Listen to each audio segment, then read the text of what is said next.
Olá, pessoal. Estamos de volta aqui com a gravação dos Sete Sentidos. Há tempos que nós estávamos um pouco ausentes, devido aí aos tempos de pandemia, e agora estamos nos reestruturando novamente, trazendo conteúdos para o nosso canal. Eu espero que vocês gostem desse novo papo que a gente está trazendo e conteúdos novos.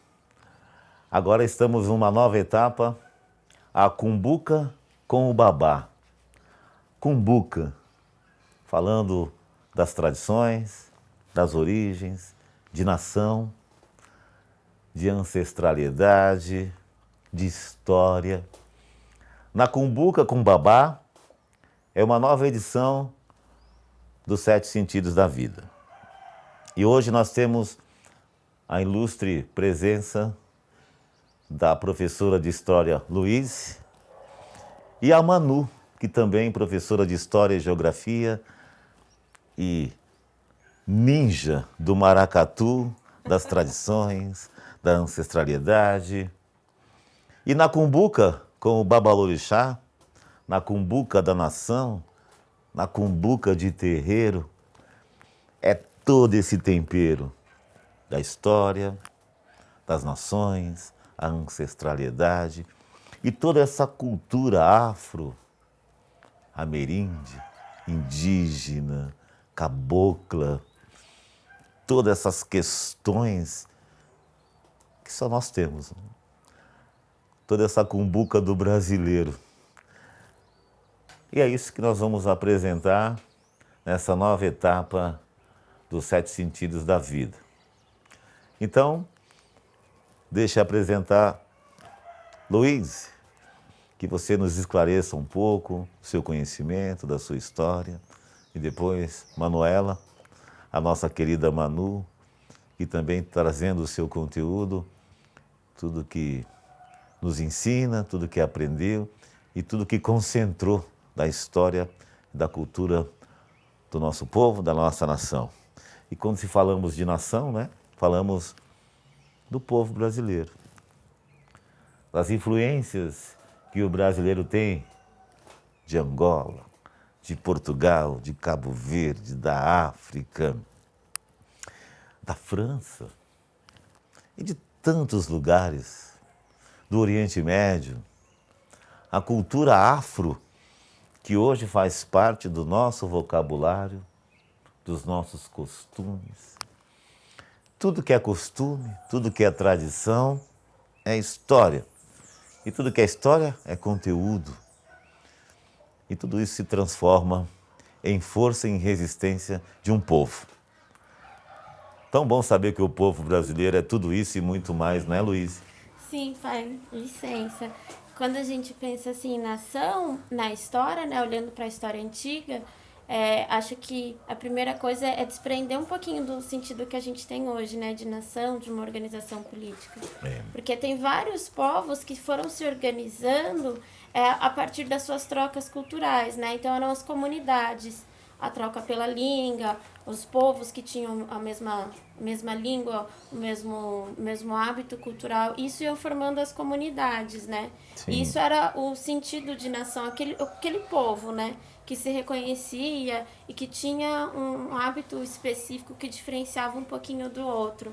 Eu acho que é um pouquinho nesse sentido que a gente precisa também olhar para a nação, né? Quais são essas heranças culturais, quais são a comunidade, né? O sentido de comunidade é o que vai formar ao longo do tempo o que hoje a gente está entendendo como nação, né? Sim. Esses hábitos trocados. E são hábitos e costumes que transcendem a personalidade, a resistência. Eu acho que é tão importante o que você falou, Luiz, os costumes, os hábitos, a nação, que é o resultado das nossas heranças. E é a partir das heranças, dos costumes, que nós formamos conteúdos para acrescentar o novo. E tanta coisa nova que está chegando. No que acreditar? O que é realmente necessário de toda essa abertura, essa vasta oportunidade de novidades, de informações que a tecnologia nos traz, que o mundo novo nos traz. Até quando isso é importante, acrescenta, até quanto nos ilude e até quanto isso nos distancia dos valores, não é? É uma pergunta que fica e a gente quer aprender como lidar com esse novo, porque nós temos costumes que nos manteram equilibrados até aqui. Até quando isso soma? Até quanto isso nos desorganiza? É uma pergunta que fica no ar. Ei, professora Manu. Bom, na minha visão, quando a gente fala do aprender com o novo, né, a gente precisa ter cuidado com o que a gente aprendeu com o velho, para a gente não esquecer quem veio antes e o que veio antes, né? Então, acho que é uma linha tênue, né, no meu ponto de vista. Quando a gente fala de comunidade, de sociedade, quando a gente fala da questão do respeito, né, pensando pro lado das comunidades tradicionais, comunidades de religião de matriz africana, né, outras culturas também, a gente tem a questão da oralidade, por exemplo, que o mais velho transmite para o mais novo o seu conhecimento pelos gestos e pela fala. A gente tem a escrita é muito importante, mas a gente precisa saber de onde a gente veio para a gente poder continuar, né? Então, aprender com o novo, mas não esquecer o velho. E aí, quando o senhor fala de nação, né, eu tenho muito isso relacionado à vivência e relacionado à história, né, de que as nações que a gente conhece aqui hoje, que vieram do continente africano, né, que receberam, na verdade, de maneira arbitrária, esse nome de nação aqui, seja Queto, Jeje, Nagô, Angola, né, esses povos, eles saem de lá, todo mundo misturado no meio do caminho e se reencontram aqui e se montam como nações aqui, né, como uma questão de identificação. Então, eles vieram para o novo no período escravista, mas eles vieram com a bagagem, né? E aí essa bagagem, ela é toda juntada aqui e foi colocado numa cumbuca, a gente pode dizer assim, né? Que é o momento em que a gente encontra as similaridades dessas nações todas que a gente tem e que hoje eu vejo muito que a história, né? Que as próprias religiões de matriz africana, até a educação, né? Educação formal, tenta trazer pra gente, fazer com que a gente possa entender quem foram os Mina Jeje, os Mina Nagô, quem veio de Angola, bantos e sudaneses, por que chegou aqui e misturou tudo, né? Então, no meu ponto de vista, a gente precisa aprender com o novo, mas sem se perder do velho. Porque se a gente se perde do velho, a gente fica sem direção. Que maravilha poder ouvir isso. Como Babalorixá, babalaô de Umbanda, zelador, dirigente, enfim. Eu represento a Umbanda há mais de 3 décadas. E quando eu falo em cumbuca, a cumbuca representa para mim uma coisa muito significativa, um símbolo sagrado da própria incorporação de Preto Velho, né? Como se diz, o ponto de incorporação que o Preto Velho vem trazendo às nações. Então, o Preto Velho representa Mina, Nagô, Jeje, Angola, Banto, Iorubá, todas essas manifestações sagradas da mãe África, a mãe terra, né? A mãe dos orixás, onde iniciou. E é importante saber quando se diz bate, bate na cumbuca, repelica no gongá, ou seja, os pretos velhos sempre trouxe para a Umbanda as nações, no próprio ponto de incorporação, né? Quem nunca incorporou um preto velho da Umbanda nessa cantiga. Bate, bate na cumbuca, repelica no gongá. Pois chame os pretos velhos, vamos trabalhar. Toda uma história que é trazida para dar suporte para a compreensão do mundo novo. A nação é exatamente o canzoá, o alicerce, a morada antiga, com portas abertas para o novo mundo. Que um mundo cheio de informações, mas que sejam informações precisas, que venham acrescentar e atualizar aquilo que já deu certo no passado, o que chamamos de tradição. Então a Umbanda tem, entre outras coisas, de poder cultuar o candomblé e todas as nações de candomblé, Queto, Jeje, Nagô, Angola, Mina. A Umbanda também tem essa obrigação, a Umbanda, a união de leis, de preservar a nossa filosofia católica, de preservar também o espiritismo, a mediunidade trazida por Allan Kardec. E também bem-vinda na Umbanda a cultura de todos os mestres, não só da África, do Oriente Médio, a cultura dos maias, a cultura de Deus da natureza.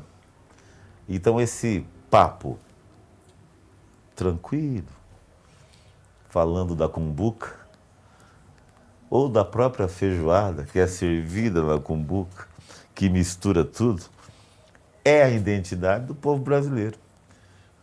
E essa identidade, professora Luísa, você acha que os jovens de hoje se identificam com as suas raízes ou não se interessam por essas questões? Da minha experiência, pai, assim, em sala de aula, com jovens no dia a dia, eu vejo que eles têm muita dificuldade de olhar para essa tradição, para essa história, a história do nosso país, e se reconhecer que é preciso um trabalho, sabe? Para eles entenderem que toda essa história, toda essa tradição que o senhor ensina pra gente, eles fazem parte disso, né? Porque tem muito que a Manu traz de olhar pro ancestral, de olhar pro mais velho e achar que ele não tem nada para te ensinar. E aí não buscar esse conhecimento. E aí quando o senhor fala e lendo algumas literaturas de escritores africanos, eles falam muito que dentro da comunidade todo mundo tem o seu papel, né? Cada um tem uma função ali. Só que para eu entender a minha função nessa comunidade, eu preciso que os mais velhos me ajudem com o repertório deles para que eu consiga ler esse meu papel. E às vezes, olhando assim para a juventude, eu sinto que eles estão desconectados, né? Nessa ideia de que só o novo é bom, de que só a juventude traz novidades e conhecimento, a gente não busca esse repertório de conhecimento para entender qual é a nossa função na nossa sociedade hoje, né? Porque a gente tem uma função aqui vivendo, né? A gente exerce coisas no nosso cotidiano. Então, a gente precisa buscar na nossa ancestralidade, nos mais velhos, no conhecimento, qual repertórios mesmo, né? Ou como o senhor sempre nos ensina, quais são os recursos, né, que a gente vai trazer para as nossas vidas para exercer aquilo que a gente precisa exercer bem. Então, eu vejo um descolamento um pouco.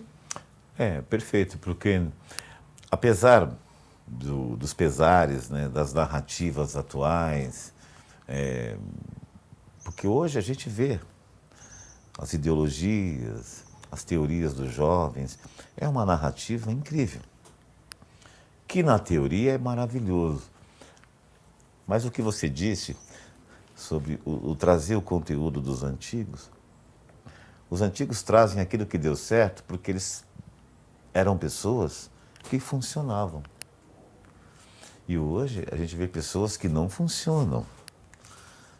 Teoricamente tem resposta para tudo, teoricamente ou sociologicamente ou filosoficamente tem um padrão de vida mentalmente equilibrado, porém, na prática, ele não funciona por conta, talvez, do lado cognitivo e funcional, não ter sido alicerçado pela cultura, Sim. pela tradição. Porque quem é tradicional vai dar conta do recado. Ele funciona primeiro para comentar depois. Eu acho que a importância, né, da cumbuca, de dizer que terreiro não é só entidades e orixás e religião. O terreiro é muito mais cultura, sociabilidade, filosofia do que se imagina. Então a gente agrega tudo isso. Podemos dizer que o que veio antes nunca estará fora de moda. Porque se é tradição, é algo que se concretizou. Assim como o maracatu, Manu, que é uma tradição que traz a cultura, as origens e o respeito a quem veio primeiro. Sim. Que é o primeiro passo do maracatu, não é, filha? Exatamente, pai. Assim, o maracatu nação, né, que é o de baque virado, o maracatu que eu aprendi, Sim. né? A gente aprende que, assim, o mais velho no maracatu, ele pode ser mais novo que você de idade, né? Mas ele chegou antes, então a gente precisa respeitar quem já vive aquilo antes. Ainda mais a gente que é de fora, que é do Sudeste, né? Reproduz uma cultura nordestina aqui no Sudeste. Então, quando a gente vai para a nação, né, para o barracão da nação, a primeira coisa que a gente aprende é: você precisa pedir licença para chegar, você precisa pedir licença, esperar o mais velho terminar de falar para você falar, você precisa tirar as dúvidas, não atropelar os outros, achando que a inovação que você trouxe da cultura de onde você vem pode melhorar aquilo que quem é de dentro não quer que melhore. Porque não tá errado, porque faz parte da tradição, né? Então, o maracatu tem muito isso. Às vezes a gente parece chato quando a gente fala, vamos respeitar o mais velho.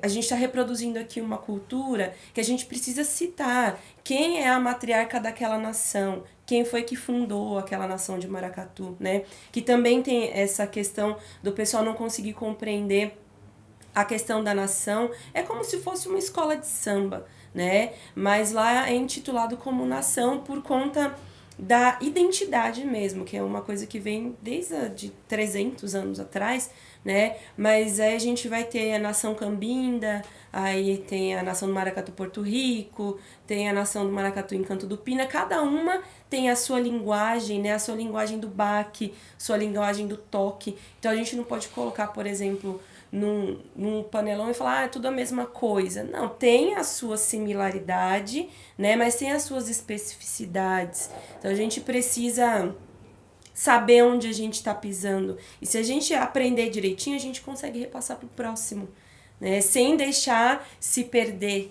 né? Sem deixar, enfim, esquecer a origem. E aí, quando o senhor fala de nação também, né? E me pergunta sobre o maracatu, eu tenho uma passagem de um escritor que se chama Madhu Rampateba. Na verdade, ele não era escritor, né? Tornaram ele escritor. Que é uma frase até famosa que diz assim, todo velho que morre é uma biblioteca que queima, né? Que ele é do Mali, né? Ali dos povos nômades, que não tem muito a ver com com as culturas que chegaram aqui mesmo, né, de religião de matriz africana. No geral, eles são islâmicos, né, é um islamismo diferente do Oriente Médio, mas eles são islâmicos, são povos nômades que acreditam nessa reprodução do saber a partir da oralidade. Então, a todo momento nessa nossa conversa, me vem em mente, todo velho que morre é uma biblioteca que queima.